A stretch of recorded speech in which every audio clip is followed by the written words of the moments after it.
Maayong buntag sa inyong tanan, sa tanan gayon nga nasa inyong mga panimalay o akong mga kaubanan usab. Kamusta kamo diha?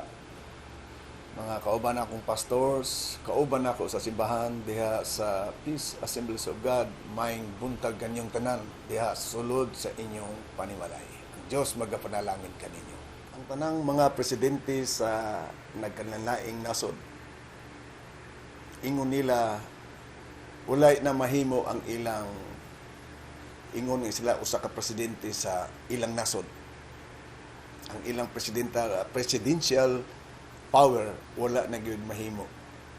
So wa na gyud tay lain madangpan, maulang gyud ang Ginoo. This morning I would like to introduce to you my preaching idea.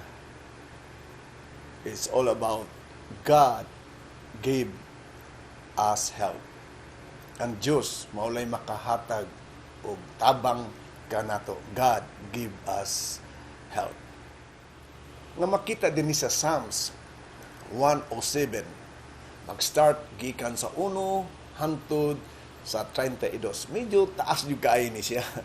No? Pero kung atong pipilion ang mga bersikulo ni ini, dinhi sa bersikulo 6 sa Psalms 107, bersikulo 13, bersikulo 19 o bersikulo 28, nag-ingon diri, the Lord help them in their trouble. So, nakaingon ko, only the Lord will help us. In verse 6, nag-ingon diri, He cried out unto the Lord in their trouble, and He delivered them in their distresses. In verse 13, another prayer here. Then he said, cried out unto the Lord in their trouble, and the Lord saved them of their distresses. Then in verse 19, the same word, he cried out unto the Lord in their trouble, and He saved them to their distresses. Unya, sa verse 28, maugyapon ang gisulti. He cried out unto the Lord in their trouble, and bringeth them out in their distresses. Diri sa versikulo 1 hangtod sa 3 sa Psalms 107, they give thanks unto the Lord for what He has done. From the east, from the south, from the north, gimanduan sa salmista nga magpasalamat sa Ginoo kay gitabangan sila sa Ginoo. In our situation, COVID-19 makes us people in trouble.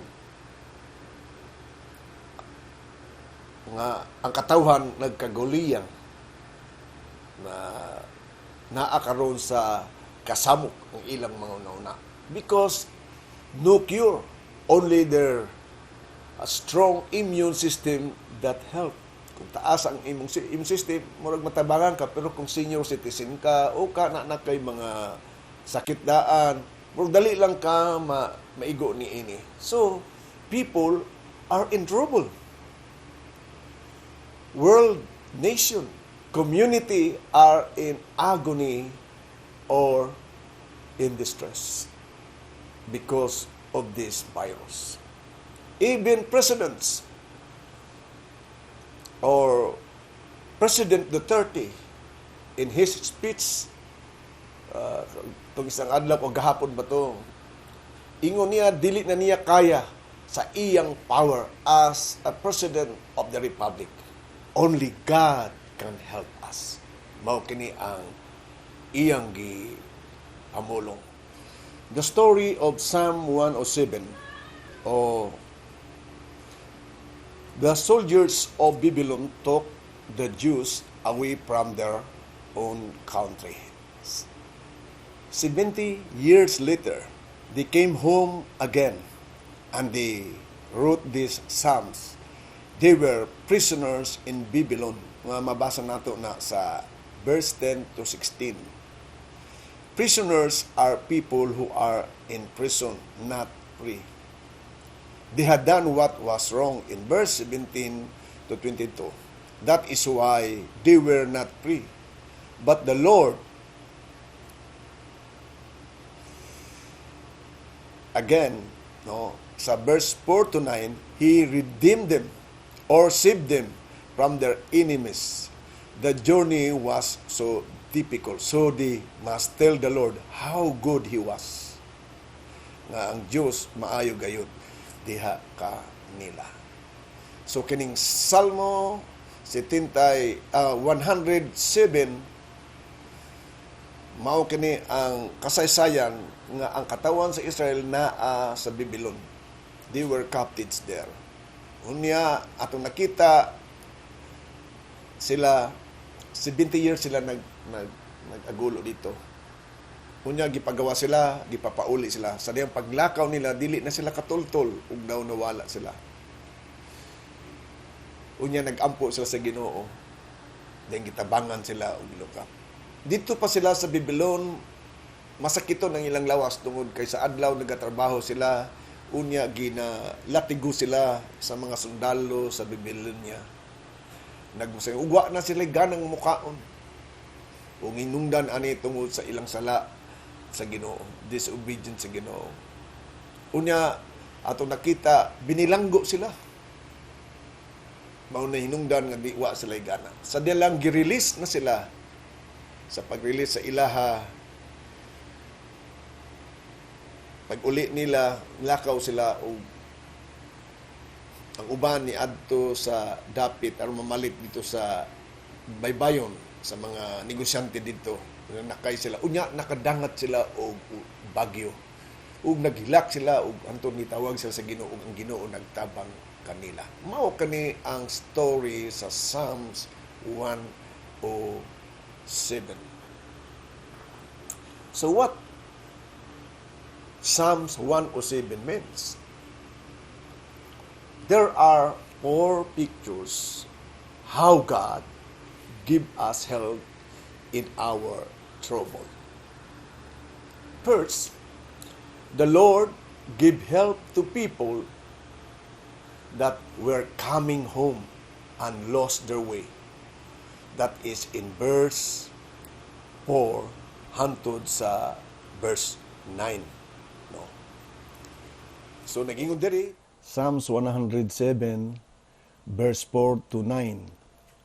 They moved from the place to place in the wild country. They did not find the way to a city to live in. They were hungry and wanted a drink. They thought that they were going to die. Then they prayed to the Lord in their trouble, and He answered them from the danger that they were in. He led them by an easy road to a city where they might live. They must thank the Lord for His kind love, and they must thank Him for the wonderful things that He has done for people. His people have enough to drink, and He fills the hungry people with good things. So this is a picture of a lost person. Mga nag-travel sila. Unya, gigutom na, gikapoy na sila. Sa verse 6, niingon diri, then they prayed to the Lord in their trouble, and He saved them from danger that they were in. Sa diyang mitawag sila sa Ginoo. Sa King James Version, they cried out unto the Lord in their prayer. And the Lord delivered them from their distresses. Mao kining unang hulagway nga nakita nato dinhi. So, mao kining mga katawhan nga nagkinahanglan og panabang they are refugees, the people with nowhere to go. Wa na sila ikadtuan. They have no home or country. If you are one, ask God for help. Kung ikaw usa ni anak nila, pangayo og panabang sa Ginoo, He will give it to you if you believe in Him. So, unsay nitabo sa verse 7, sa diyang nag-ampo sila, no, giingon sa verse 6, Then they prayed to the Lord in their trouble, and He saved them from danger that they were in. But in 7, ang result, He led them by an easy road to a city where they might live. They must thank the Lord for His kind love, and they must thank Him for the wonderful things that He has done for people. People have enough to drink and fills the hungry people with good things. So mao ni ang atong nakita karon, no? So in application, we need help in our situation. Our trouble of COVID-19, it is so distressful. But we know God is able to help us. Amen? Murag mga nangawala ta. Even I myself, adto lang nako, nag-uli lang ko. So ano ko kabalik sa akong sa Davao, nabili ni noong ko diri sa Digos. So murag inani akong sitwasyon. Kaigsuonan. So what we need now is call unto God. We believe that God is able to answer because He is a kind of God, the God of Abraham, that helped Abraham in every situation na lisod kaya. Then it is also our God that is able to help us. Then second picture here, nga nakita nato, what does Psalm 107 means? There are 4 pictures how God give us help in our trouble. The second here, the Lord give help to people that they were in prison. In verse 10 to 16, nga nakita nato diha, Psalms 107 verses 10 to 16. Some people sat in darkness and in the shadow of death. They were prisoners behind iron bars, and they feel despair. This happened because they did not obey the words of God. They laughed at the plans of the Most High. Hard work made them listen to Him. When they fell down, there was nobody help them. Then they prayed to the Lord in their trouble, and He saved them from the danger that they were in. He led them out of the darkness and the shadow of death. He broke the chains that held them. So they must thank the Lord for His kind love, and they must thank Him for the wonderful things that He has done for people. They must thank Him because He broke the metal gates and destroyed the iron bars. So mao kini ang iyang kahimtang karon. So they were prisoners. So in the prisoners in 2 ways, no? Here we hear in iron bars. Nadungog nato kaning word na iron bars, mga sa may putaw, no? To keep them until they die. Antod na matay na lang sila dito. This made them very, very sad or despair. So in other words, they were prisoners of their enemies, and they were like prisoners because of their own thoughts. Kini yung in darkness means in a dark place na atong nakita din eh. So bisan ka nasa balati, ano, when you prayed to the Lord, naingon there sa verse 13, balikon nako, then they prayed to the Lord in their trouble, and He saved them from the danger that they were in. Then, in verse 14, what happened? He led them out the darkness and the shadow of death. He broke the chains that held them. So, out of darkness, nakagawa sila gikan sa kangit-ngit, sa walog sa kamatayon. Then, usang gihimo nila. So they must thank the Lord for this kind of love, and they must thank Him for the wonderful things He has done. Nga gihimo sa Ginoo kanila. So they must thank Him because He broke the metal gates and destroyed the iron bars. So angay ng pasalamatan gyud ang Ginoo niini. Okay, sumaw kini ang ikaduhang hulagway. So ang ikatulong hulagway, no, about what Psalm means. So there are 4 pictures how God give us help in our trouble. First, God give us help when we lose our way. Second, God give us help when we are in prison. Then thirdly, the Lord give help to the people that were ill or sick because they had done wrong things. That is in verse 17 to verse 22.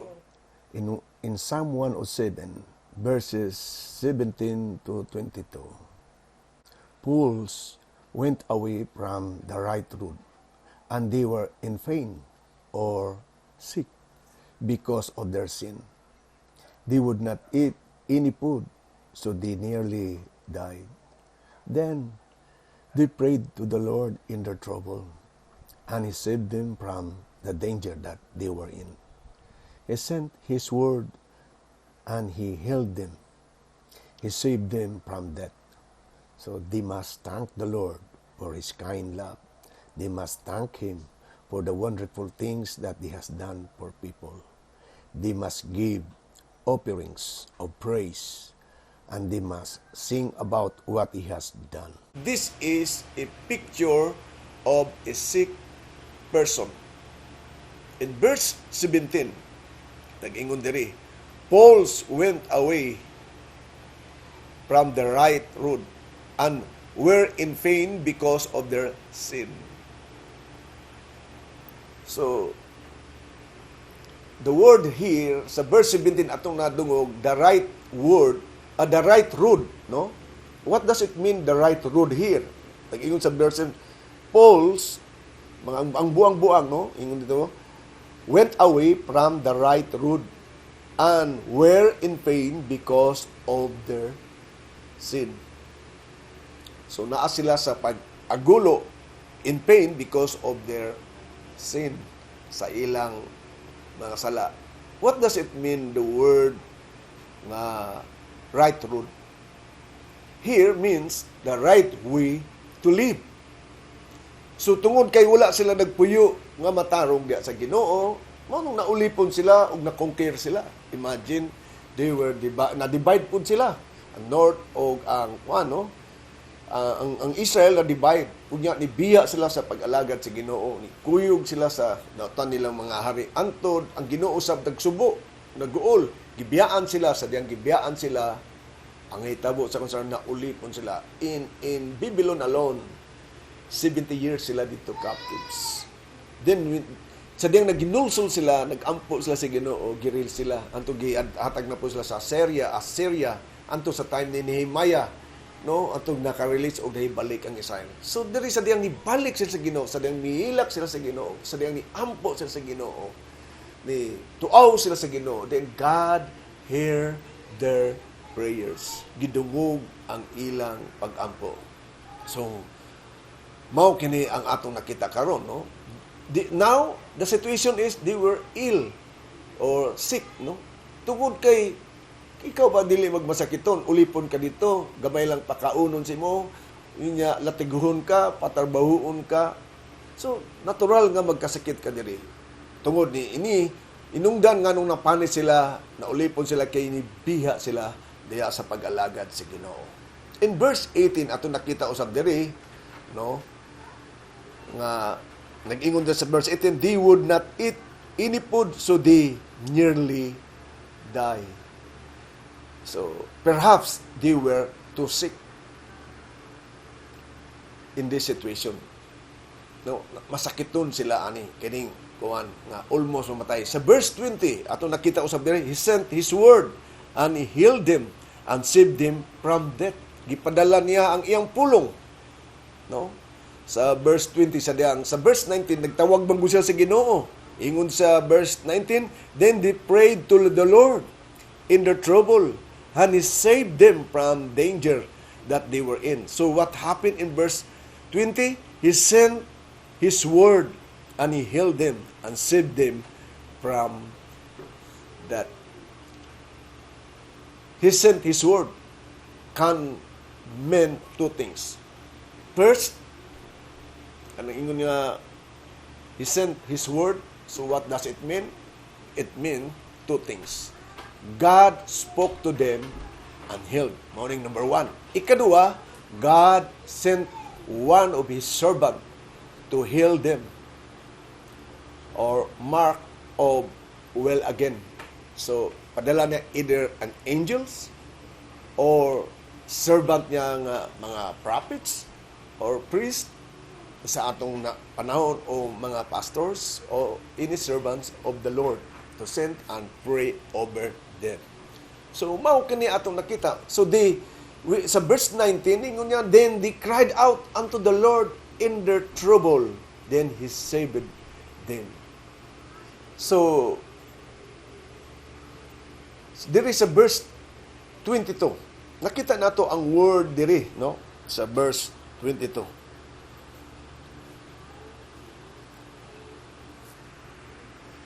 Usay but pasabot ning verse 22.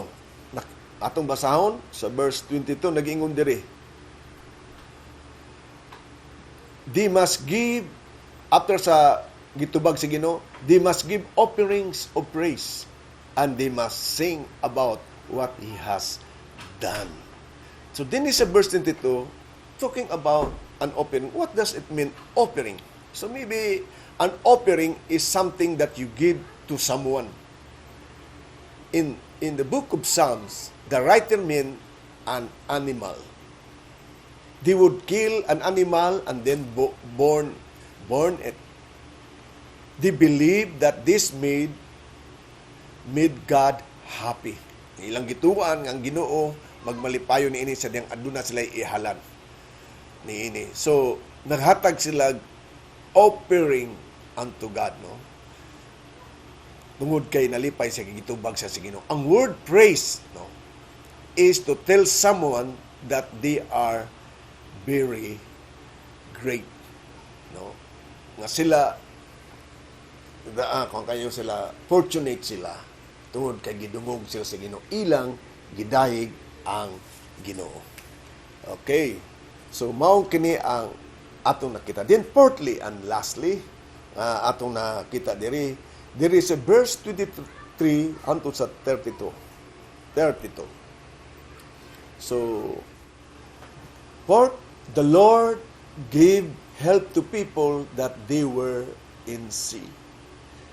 Ang Ginoo mitabang nga kanila katong naa sa dagat sa verse 23 to 32. Psalms 107 verses 23 hangtod sa 32. Some went down to the sea to work in deep waters. They saw the wonderful things that the Lord did there. He spoke and a wind started. A storm lifted up the sea. The sailors went up to the sky, then down into the deep places. The danger made them afraid. It was not possible to stand up, so they fell over like drunks. They did not know what to do. Then they prayed to the Lord in their trouble, and He saved them for the danger that they were in. He stopped the noise of the storm and made the sea become quiet. They were happy when they became quiet. He showed them the way to the port that they wanted to reach. They must thank the Lord for this kind love, and they must thank Him for the wonderful things that He has done for people. The people must say that He is great when they meet together. Their leader must praise Him when they sit together. This is a picture of a sea traveler who meet the storm in the sea na ay bagyo itabo unya na huratan gayud kay sila, no? Nagkapuliki na hurot na ang ilang kusog, bisag unsa na lang ilang buhaton para lang sila maluwas, no? They are about, no, dangers when they travel at sea. Diri They are about dangers when we travel. Refugees in verse 4 to 9 were danger on the road. And here, they are in danger at sea. There is verse 23 to 32. There was no air travel in those days. God give help to these people, and He will give help to you when you travel. It does not matter how you go or land, sea, on air, just ask God for help. Pangayua sa Ginoo, then God will going to help. Mao kining upat ka hulagway, mga kaigsuunan. The first picture that they were in trouble, first they lost their way. Second, nga atong nakita nga they were in trouble, nga dinhi nagpakita nga usa ka hulagway sa binilanggo. Ikatulo, hulagway sa usa ka masakiton. Then ang ikaupat, hulagway sa usa ka nagbiyahe diha sa dagat ug nakadasmag sila bagyo ug nagkalisod sa ansadang nihilak sila og bitawag sa Ginoo, then nakakaplag sila og kining kalinaw, kahapsay tungod ang gidungog sa Dios ang ilang pag-apo. In our conclusion, yes, we have trouble in our situation today. What we need is, let's continue our trust or faith to God in prayer. In our family, our nation, in our community, our government, that God will give them wisdom to resolve this trouble that we have. And even the medical scientists na maka-experiment na sila ni ini aron makahatag sila og mga antidotes or vaccine para sa atong kaayuhan ining atong gikining atong gubutan karon o gikagulan karon. So we need really to trust the Lord that God will hear our prayer. Then let's offer also is sacrifices of praise to God. That is in verse 22 sa Psalm 107 nga ni offer siya sacrifices of praise. In the Old Testament, naa sila burnt offering of sacrifices. To us, let's offer a sacrifice of praise to God in morning, in the noontime, and in the evening.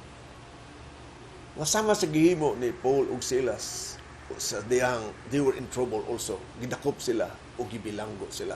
Gilak ang ilang kamot. Sama kanato na atay naka-lock karon ang atong mga syudad o ang atong mga lungsod nga dili ta kagawas. But here, si Paul ug si sila sa diyang nag-ampon. Sila mikanawag ang gahom sa Ginoo. Makita na sa Acts chapter 16. If you try to open book of Acts, makita nato diha how God released Apostle Paul and Silas dito sa prison. Sa prisuhan. Unya na-release sila. Even Apostle Peter, when the people of the church prayed for Peter when he was in prison, Peter was released because of the power of the prayer of the believers in Jerusalem. They pray earnestly to God, and the Lord really heard them. So this morning, brothers and sisters, if you continue to pray the Lord, I believe God is able to help us. God will go to resolve everything. So let us pray. Our most gracious Heavenly Father, thank you, Lord, for your word today that reminds us of 4 pictures. These people are in trouble. No way to run out or help. But Lord, they remember you. When they cried out to you, Lord, you're going to help them. That's why now, Lord, I pray for the people who are now in trouble. who are in sick, who are in a situation that malisod na kayo, murag naa kami sa bagyo. O ka, nalibog kami o nawala na, di na kami kasabot. Unsay angay namong buhaton. I'm asking you, Lord, that you're going to help them. This is my prayer, Lord.